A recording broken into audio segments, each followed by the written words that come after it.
بسم الله الرحمن الرحيم. يا ربنا لك الحمد كما ينبغي لجلال وجهك وعظيم سلطانك. اللهم صل على سيدنا محمد في الأولين والآخرين، وصل على سيدنا محمد في كل وقت وحين. اللهم ارحمنا بالقرآن العظيم، واجعله لنا إماما ونورا وهدى ورحمة. اللهم ذكرنا منه ما نسينا، وعلمنا منه ما جهلنا، وارزقنا تلاوته آناء الليل وأطراف النهار على الوجه الذي يرضيك عنا. اللهم اشرح بالقرآن صدورنا، يسر به أمورنا. اللهم نور بالقرآن قبورنا. اللهم اجعل القرآن شاهدا لنا لا علينا. اللهم ارزقنا شفاعة القرآن.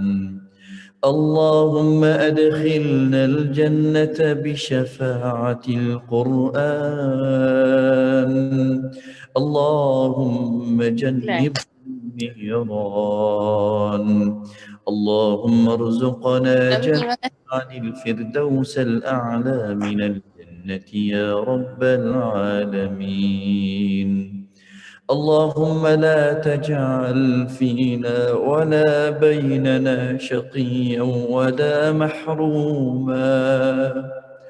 اللهم لا تجعل بيننا شقيا ولا محروما.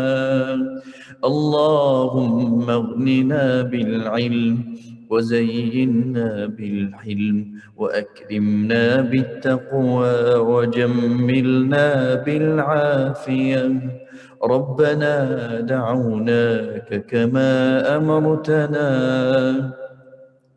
فاستجب لنا يا مولانا كما وعدتنا.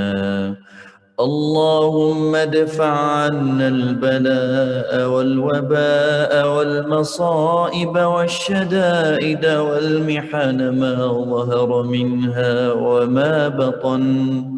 ربنا آتنا في الدنيا حسنة، وفي الآخرة حسنة، وقنا عذاب النار. وصلى الله على سيدنا محمد وعلى آله وصحبه وسلم، والحمد لله رب العالمين.